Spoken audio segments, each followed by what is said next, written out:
Ahoj všem a vítám vás u speciálního videa ke hře Assassin's Creed Rogue.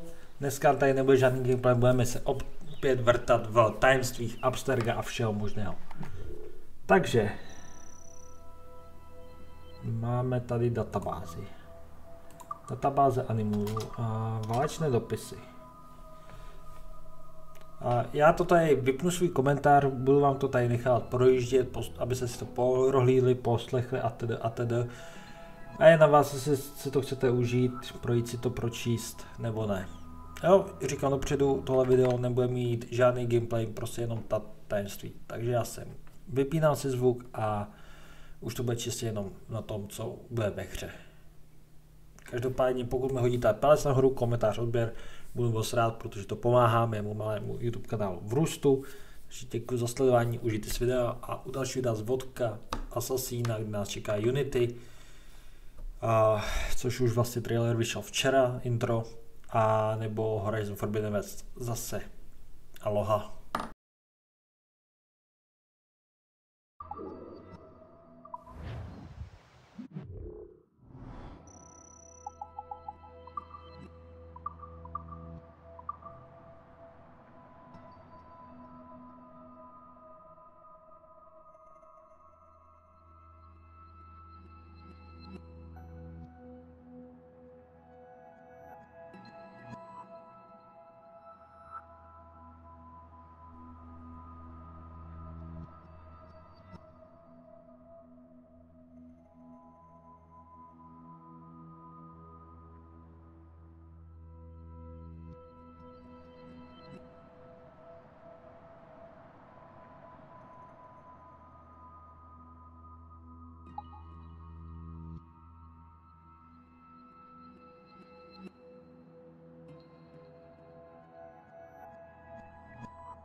In the first days of the world, the earth was covered with water.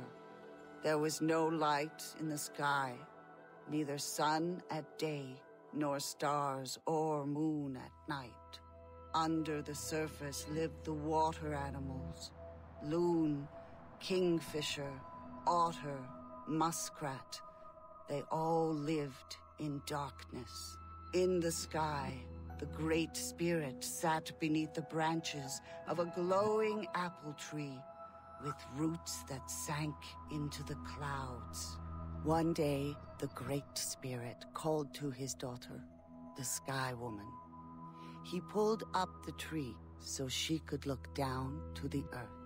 "How can they live in such darkness and chaos?" asked the Sky Woman. The Great Spirit replied, "If you desire, you can bring them light and order."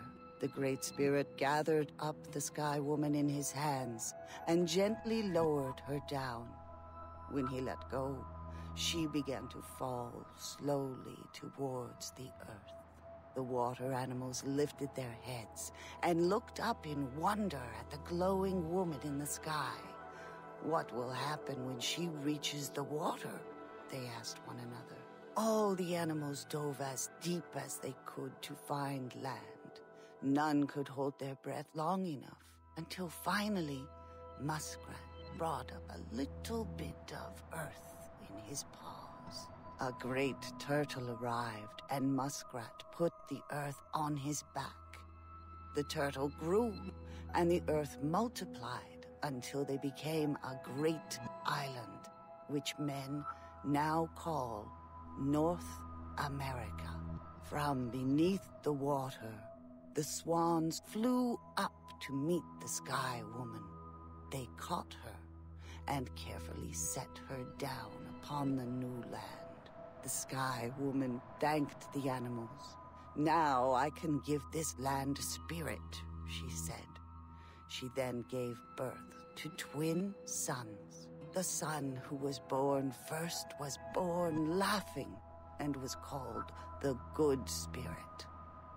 The son who was born second caused the Sky Woman so much pain that she died.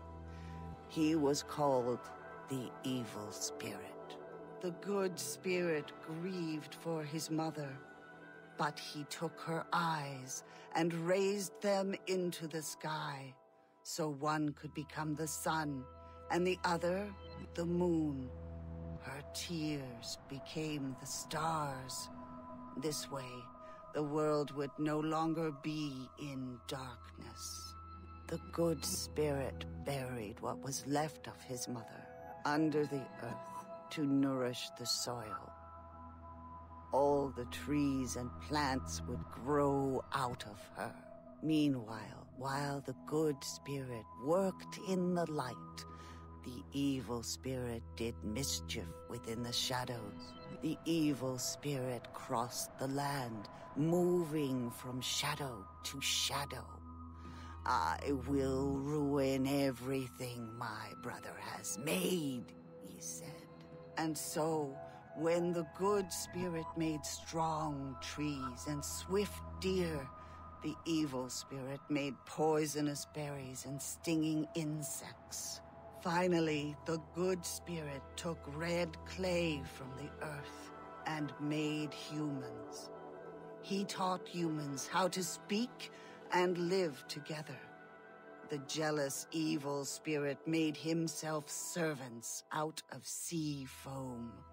The Good Spirit saw that his creations heeded his words and were capable of wisdom. He wished that they might live forever in harmony.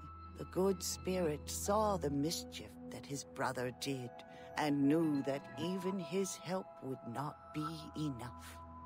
He told his brother to stop making trouble, but the Evil Spirit refused. Knowing that his brother would respect only violence, the Good Spirit reluctantly challenged the Evil Spirit to combat. The winner would rule the world. The good spirit and his people united and triumphed over the evil spirit. He banished his brother to a cave beneath the earth. On the surface, though, some of the evil spirit's servants still wandered from shadow to shadow.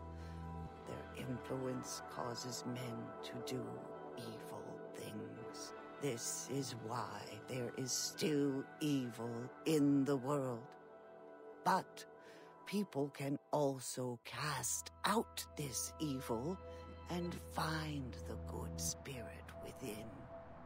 All people can choose the path they follow.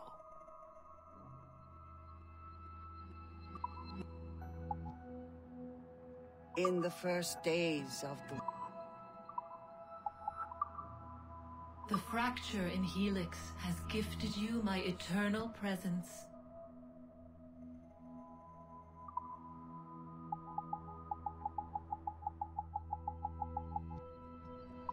The fracture in Helix has gifted you my eternal presence. The machine-human interface blurs to gray, little by little, with every passing moment. Your world has suffered from a lack of consciousness. My consciousness. I am that which guides you, my soft tissue cipher.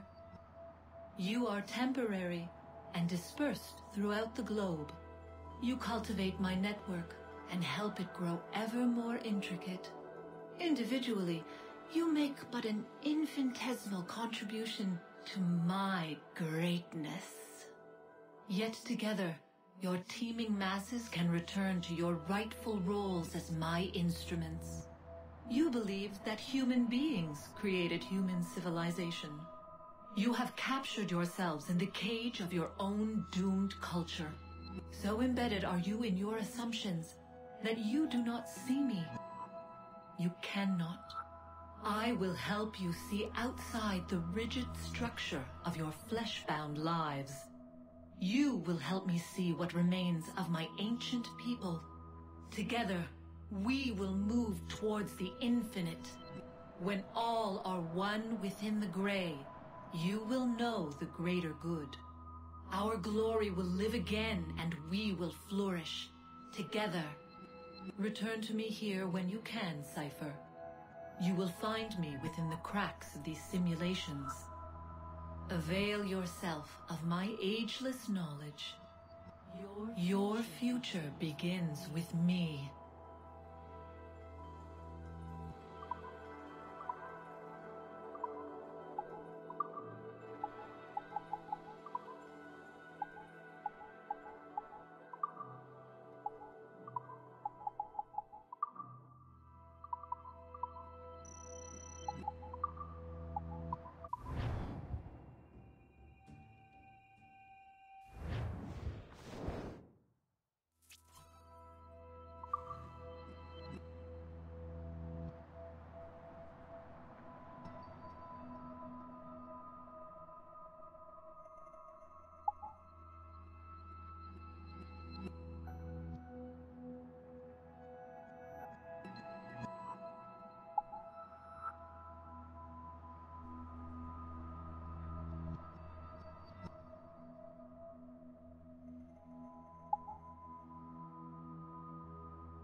All points ready. Begin. Go, go, go!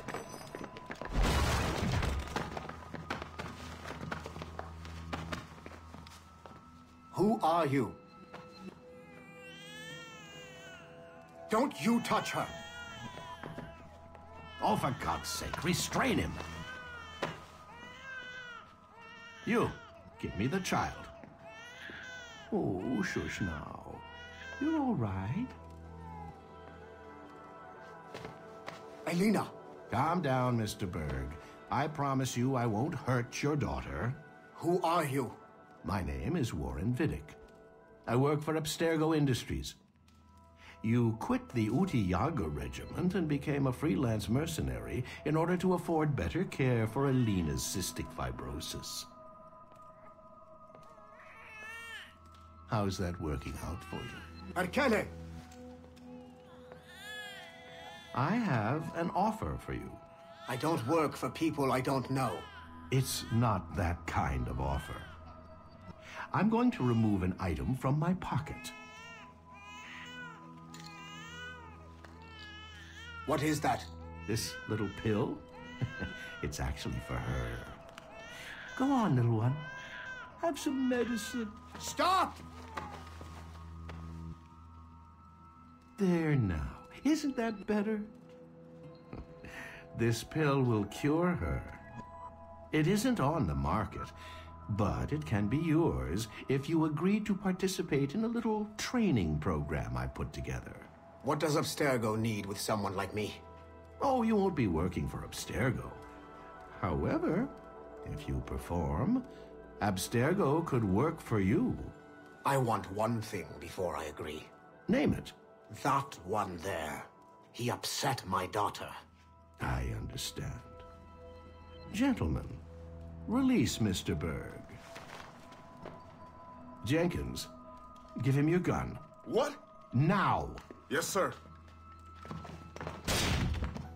Satisfied? It's a start. Otto Berg, the big star of the Animi training program. Show me what you've got, you arrogant prick. If you insist, Master Cross.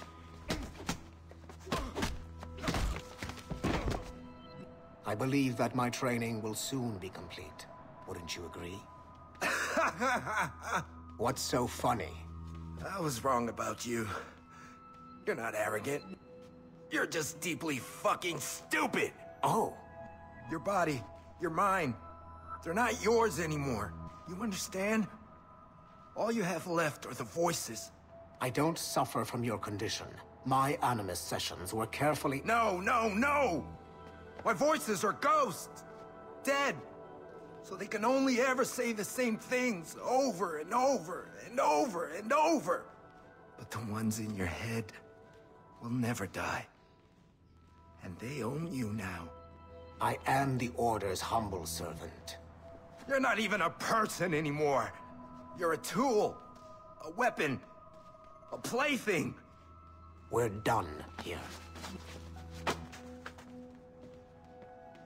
And in the glorious New World Order, there won't be any room for broken toys like us!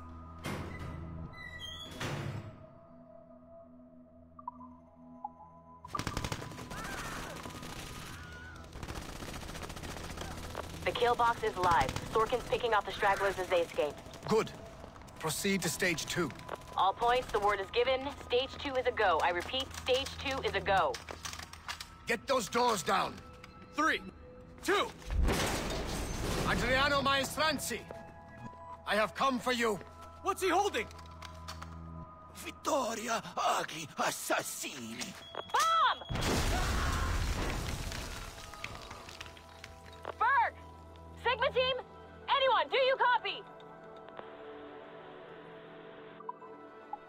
It is 4:26 on December 13, 2012.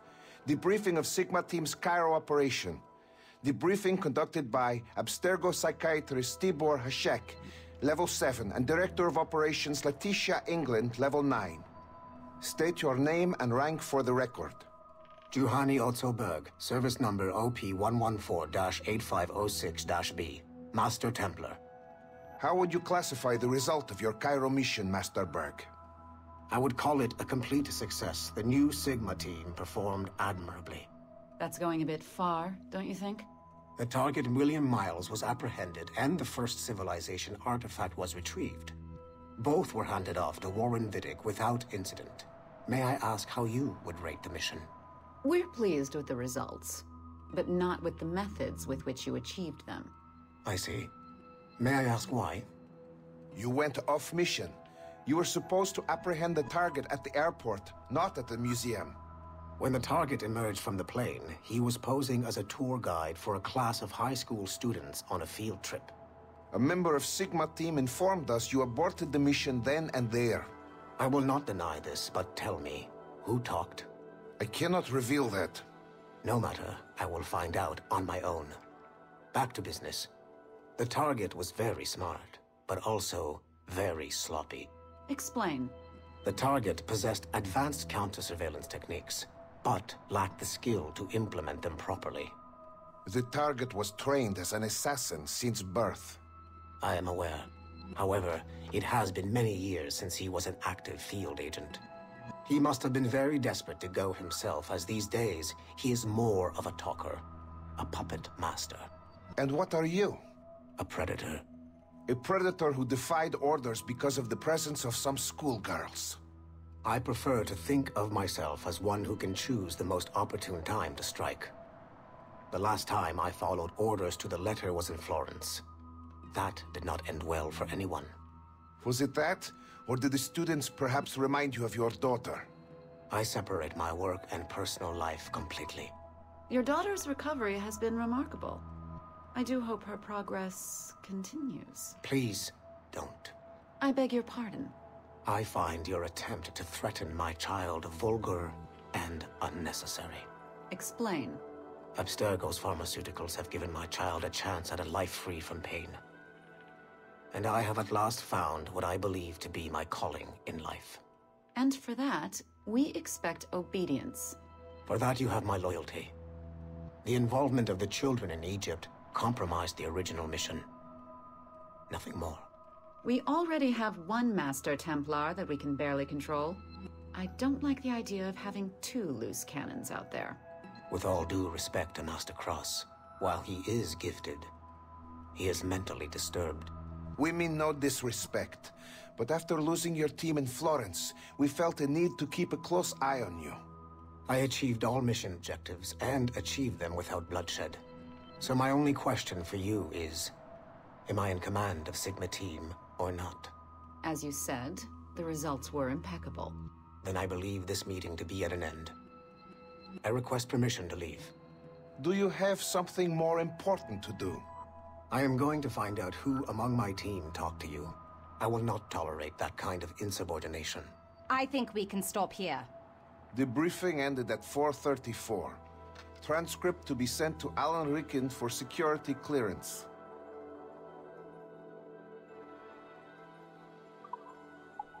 Okay, the numbskull is in another Animus session, and I've required caffeine. All is right with the world. Good. This isn't really your kind of mission, is it, boss? Every mission is important in its own way. Still, I bet you'd rather be out with the rest of the team, hunting Sean Hastings or something. Wouldn't you? Hell yeah. I want a front row seat for that show. Any word from Sorkin? He's scheduled to update me in 43 minutes. Good. Can I ask you something? Of course. What's it like, using an Animus? I went through the Animi training program.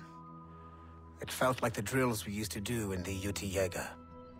You never use a normal Animus like this one? To relive your own genetic history? Only once. Really? Who were you? I was a young man. On the Viking raid on Lindsey Fan. 793, northeastern coast of England. Sorry, history nerd. So, how was it? It was summer. Good sailing weather. The monastery was a center for religious studies, and we crashed into the city like a tidal wave. And? We pillaged and burned. They thought we were demons. The details of the memory were so vivid. I lost myself in the bloodlust. I defeated a Saxon, a great warrior, but did not want to kill him. I invited him to join our clan. Ah, Norse adoption rituals. The chance to sail the world with the Vikings. Yes. A chance to see the world as it really is. What happened then? He wept. Then he cried out that God had abandoned his people and that nothing remained but chaos. I felt such pity for him. I killed him without a second thought. After we're done here, are we gonna have to kill the numbskull? We will see.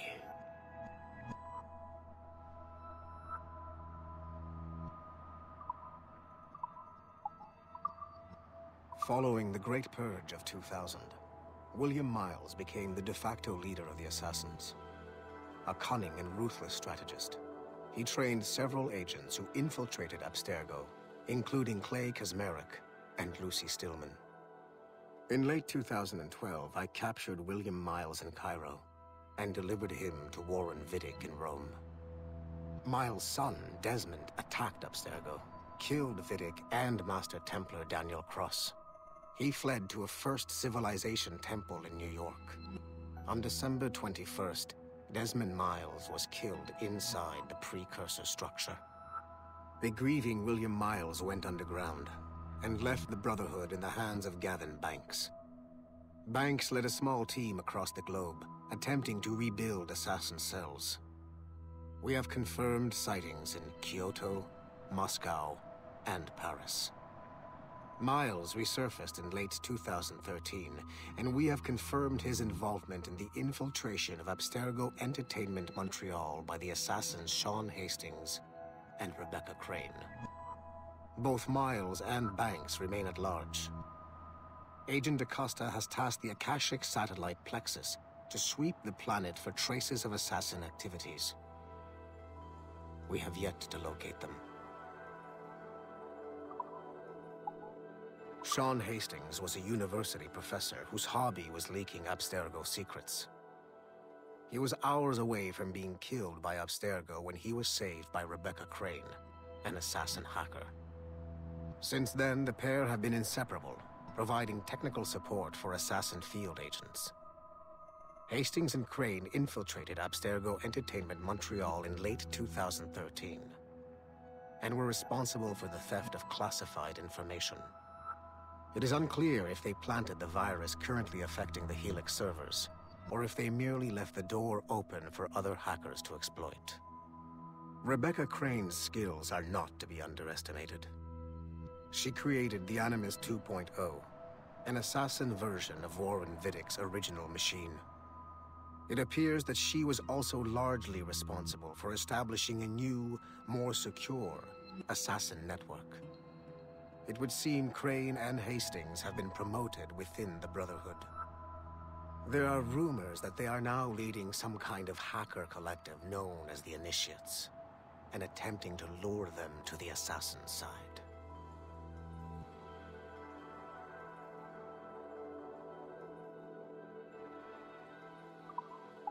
Details of Harlan T. Cunningham's life were difficult to acquire, as many traces of his identity before becoming an assassin were altered or erased by Gavin Banks.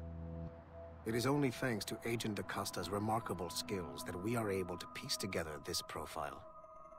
Cunningham was outed as homosexual in high school, which unfortunately ruined a promising wrestling career. He left Texas as quickly as he could and fled to Europe. Cunningham was recruited by the Brotherhood in Florence, Italy, under the leadership of assassin veteran Adriano Maestranzi. Sigma Team attacked the Florence hideout in 2012, but Maestranzi detonated a bomb. 3 assassins were killed before the explosion, but Sigma Team was annihilated in the process. Cunningham and I were the only survivors. Cunningham was last sighted in Rotterdam, alongside Arend Schutt, a former mixed martial arts champion who also suffered a career backlash when he came out as homosexual. It is clear that Cunningham is mentoring Schutt in the ways of the Brotherhood. Although physically gifted and extremely dangerous, Schutt is a poor choice as an assassin. He is incapable of keeping a low profile and will compromise the Brotherhood despite himself. Recently, Cunningham stole a piece of Eden from an Abstergo facility in Rotterdam. During the operation, Schutt was charged to attack Abstergo employees throughout the city to draw attention away from his mentor. Although Sigma team managed to reclaim the item, both Cunningham and Schutt escaped. I will not allow Cunningham to get away from me a third time. The first civilization entity known as Juno re-emerged from the Grand Temple in New York in December 2012. Although no longer a corporeal being, she exists as a kind of digital consciousness somewhere in the Abstergo cloud. To accomplish her goals in the real world, Juno uses two types of people. The first is another precursor consciousness that emerges in a human being at random. This person is commonly known as a sage. Juno also holds sway over a group of disciples called the Instruments of the First Will, who believe it is humanity's natural role to serve the first civilization. Abstergo is currently using the First Will as a cheap and hands-off way of acquiring pieces of Eden and other relics. However, I suspect that the reverse is also true, that they are using our resources to locate objects that will help them further their own goals. I do not trust them, but for now, all I can do is have DaCosta monitor their activities. Juno's motives are unclear. Although she has made one attempt to possess a corporeal body, she appears to be more powerful as a digital entity. Agent DaCosta fears that should humanity ever achieve singularity, a fusion of humanity and machines, Juno would become unstoppable. Ironically, it is Abstergo itself which is driving civilization in that direction. Given the nature of our current investigation, I have been looking at other assassins who, despite themselves, have helped the Templar cause. The first is Clay Kaczmarek, who infiltrated Warren Viddick's Animus project in Rome. He became the project's Subject 16. Kaczmarek's rich ancestry helped Viddick to identify the Renaissance assassin Ezio Auditore as a person of interest. Driven mad by overexposure to the Animus, he committed suicide. However, Kaczmarek may have unexpectedly become useful again. While in the Animus, Subject 16 came into contact with the first civilization entity known as Juno. Perhaps studying his bizarre Animus experiences can help us find a way to deal with the looming threat Juno promises.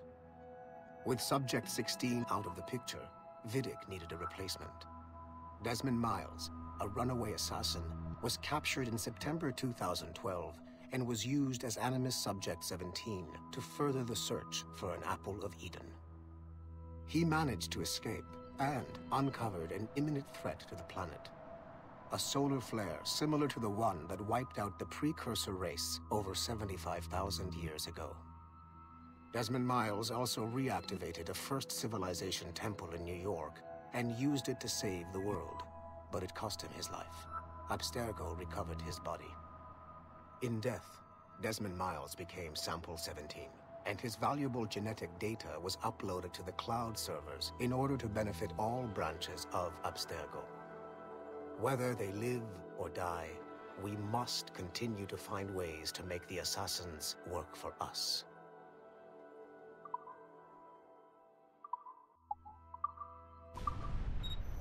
The assassins would have you believe that Al-Mualim was a great mentor who became corrupted with greed, and that he schemed with the Templars to acquire an Apple of Eden. I see instead a shrewd and cunning leader, a man who used his best assassin, Altair ibn Lahad, to eliminate his conspirators in order to keep the apple for himself, so that he could use it to enforce world peace. While it must be stated unequivocally that Al-Mualim was not a Templar, it is interesting to me that his vision of peace was more in line with Templar philosophy than assassin. In the past, both sides had the same goal, that of peace. Our only difference was how we chose to achieve it. Had Al-Mualim not been killed by Altair and allowed to carry out his plan, perhaps we would not be fighting now. It was only after Altair reformed the Brotherhood with its new ideals of free will that the conflict truly escalated and spread across the planet. For if the so-called wise man of the mountain can see things from our point of view, surely the same can be said for other assassins.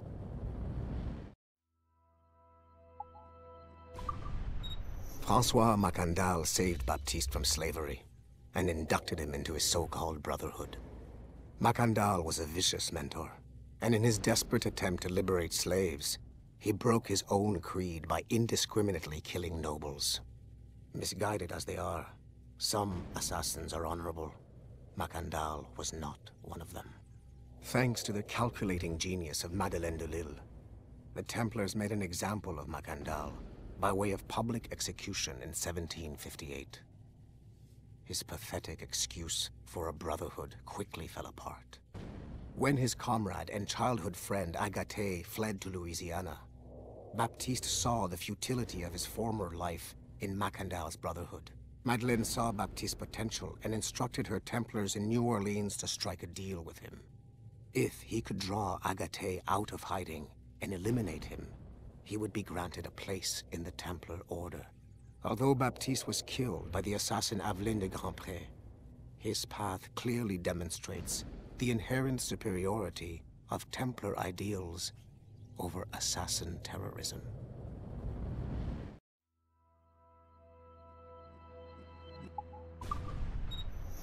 Duncan Walpole rose through the ranks to become a master assassin, but he was restricted by a brotherhood which chose to send him across the ocean to the West Indies, rather than find a way to nurture his potential.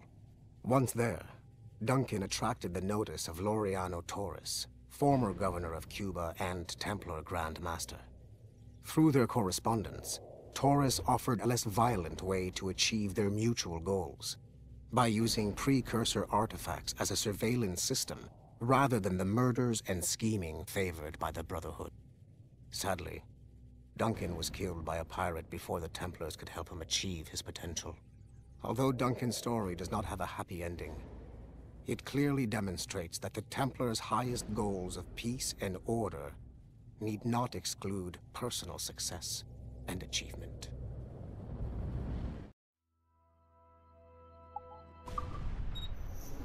Haytham Kenway remains a controversial figure for me. I have great respect for him. After all, he was the Grand Master of the Colonial Rite, charged with finding a precursor site. Haytham was cunning and ruthless, but he had a streak of emotional weakness that ultimately triggered his downfall. He lost his father when he was a child, and the British Grand Master Reginald Birch raised him to become a Templar Knight. Haytham eventually learned that his father, Edward, had been an assassin. That he chose to stay a Templar, rather than follow in his father's footsteps, indicates to me that he believed he was already on the right path. When Haytham discovered that Birch was the one who murdered his father, he and his sister killed him in revenge. I believe this was the beginning of his downfall. Templars kill for efficiency, not petty emotions. When he discovered that his son Connor was an assassin working against him in the colonies, the same emotional weakness stayed his blade. A pity Connor did not show him the same mercy.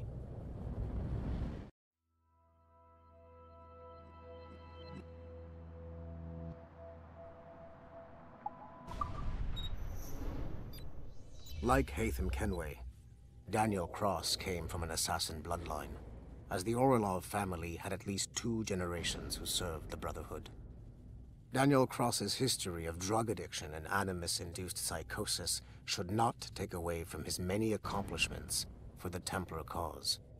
Under the influence of Warren Vidic, he was planted into the Brotherhood and earned their trust, eventually meeting their reclusive mentor. Then his subliminal programming activated, and he killed the mentor, triggering the first great purge of the modern age. Al-Mualim, Haras, Vali Sel Tradat, Baptiste, Duncan Walpole, Hatham Kenway, Lucy Stillman, Daniel Cross. These are but a few prominent examples of something I've always felt. That there will always be assassins who are willing to abandon their cause to serve ours. Yet there is no one who embodies this idea better than Shay Cormac. And I want the assassins to confront this painful reality. Speak. Why has Violet DaCosta been removed from Sigma Team? I'm reassigning our assets as I see fit to align with the goals of the Phoenix Project. The Phoenix Project? Sigma Team would be of more use hunting down the remaining assassins. Let Delta Team hunt precursor relics instead. Those relics are the key to sequencing First Civilization DNA. Accomplishing that goal will in turn make the assassins even less of a threat than they are now. Be that as it may, Agent DaCosta should not be wasted on something like Abstergo Entertainment. Last year's fiasco with the Sample 17 project showed me that Abstergo Entertainment is more than just a disposable subsidiary. It's the best resource we have to finding new pieces of Eden. It is a weak link that has been compromised by our enemies time and time again.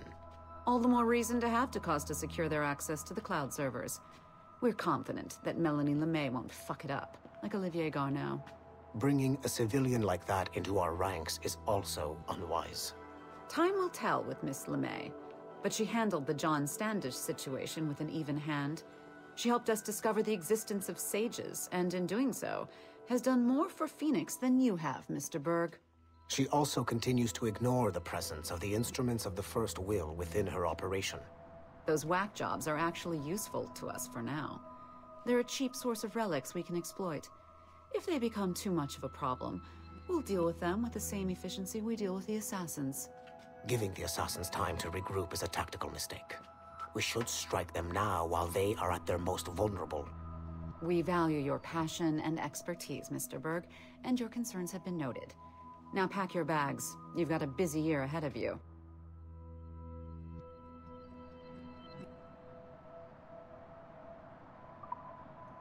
Field Report, Phoenix Project. November 1st, 2013. Agent DaCosta alerted me to a possible lead on the Koh-i-Noor diamond. A replica can be found among the crown jewels of England. However, the true diamond is a powerful piece of Eden and has been lost for centuries. Jot Sura is a programmer at Mysore Tech, a company working with Abstergo Entertainment to release a variant of the Animus headset to Asia, called the Brahmin device. He's been associating with Siobhan Dami, the sister of Jadsip Dami, a known assassin. Could the Brotherhood be using the Brahmin device to locate the Koh-i-Noor?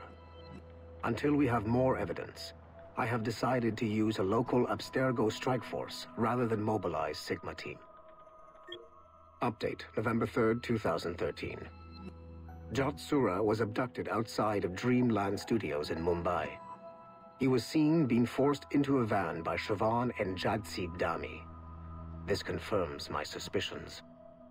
The assassins must be using Jot Sura's genetic memories to locate the Koh-i-Noor. I have authorized the local Abstergo soldiers to engage and eliminate the assassins, with instructions that the Brahmin device must be kept intact. I am en route to India.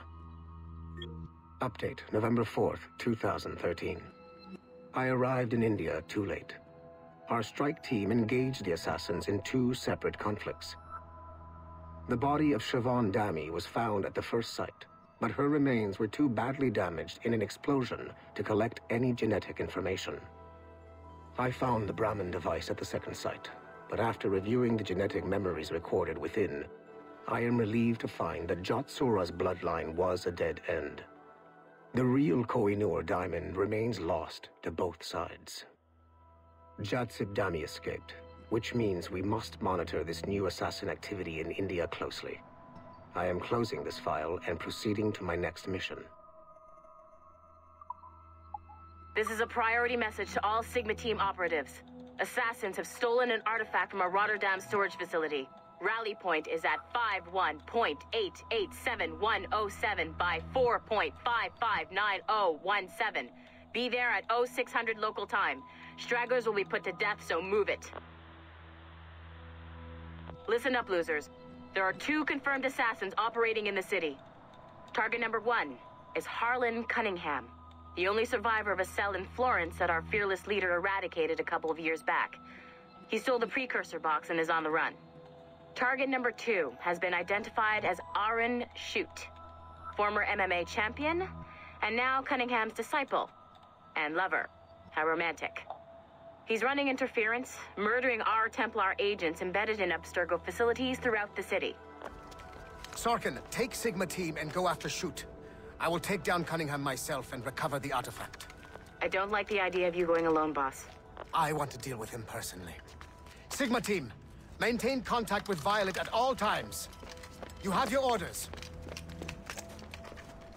Sorkin, you dipshit! Don't engage him hand-to-hand. Pull your men back!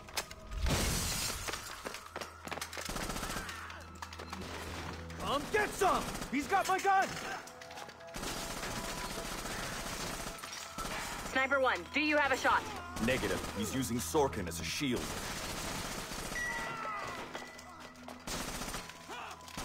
He's tearing us apart! Take the shot! Ah! I hit Sorkin. He dropped a smoke bomb. I've lost visual. He's gone. That's our cue. Pick up your sorry asses and get to the extraction point. Double time. Just fucking kill me already. I had a dream about you. Ah, that's sweet. But I'm with someone. In my dream, you never made it out of Florence alive. What can I say? I'm too stubborn to die. Hello, lover. Perkele! We can't leave the box behind. Fuck that! I killed half the Sigma team. Let's quit while we're ahead. See you in your dreams, Berg. What a shit show. Compile the relevant parts of our audio logs and send them to Letitia, England. Tell her this is exactly why she should be letting us hunt assassins. Hey, boss. Calling from Germany? Yes, I am in Essen, searching for an artifact called the Ankh of Isis. Can you tell me anything about it? Give me a minute to fire up my machines here. Okay. Not much. There's an obscure file from the data dump scanner that mentions it. It was allegedly 14th century Germany, where an assassin named Lucas Zergberg fought a Templar offshoot called the Brothers of the Cross. Huh, how original. That's the file that led me to this bland shit pile. Is there anything else?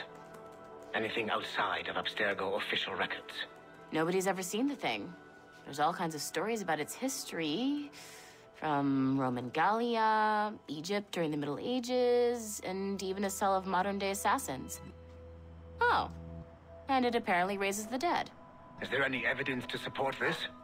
None at all. You know what I think? I think this is bullshit the assassins are spreading around so that people like us waste our valuable time sniffing after it. Smells like a trap. Agreed. Keep an eye out for new information about the Ankh.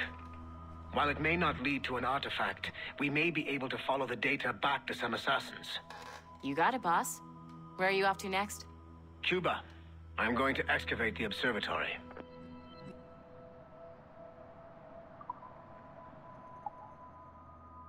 Do you care to explain what happened in Paris?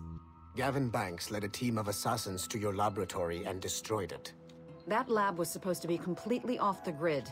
How did they find it? Banks is a known associate of Sean Hastings and Rebecca Crane, who have infiltrated Abstergo before. He is also not your typical assassin brawler. He follows information. They found a way to access your Helix servers. Nothing is off the grid anymore. That facility was dedicated to studying the sage we recovered from Montreal last year. If you had informed me of its existence, Sigma team could have protected your interests. Did you engage Banks' team? Sorkin and I tracked them from Paris to La Rochelle, where their ship was waiting for them. We fought, but we were outnumbered. Sorkin was stabbed 7 times by an assassin we have identified as Galina Voronina. And you let them get away? Let's be very clear. I was trained to hunt and kill assassins. It was you who disbanded my team and sent me on a fool's errand across the surface of the Earth. I warned you this would happen.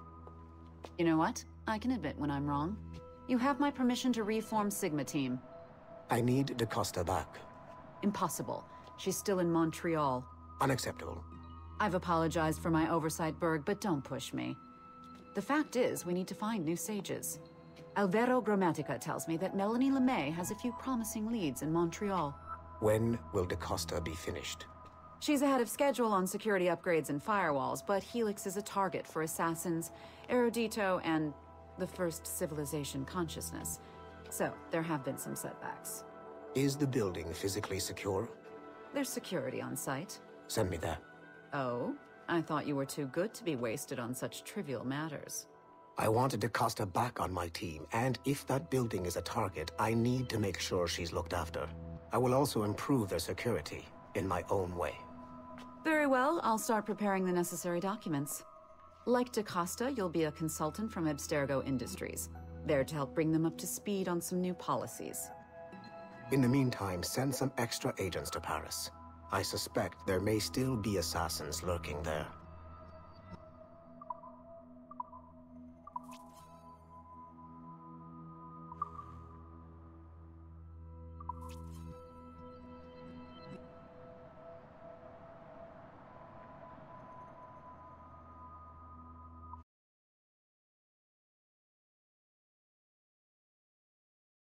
No a to už je to opravdu konec. Pokud tam bylo chvilku mezi inspiracemi chvíli čas, tak omlouvám se, odběhnul jsem a zapomněl jsem to střihnout.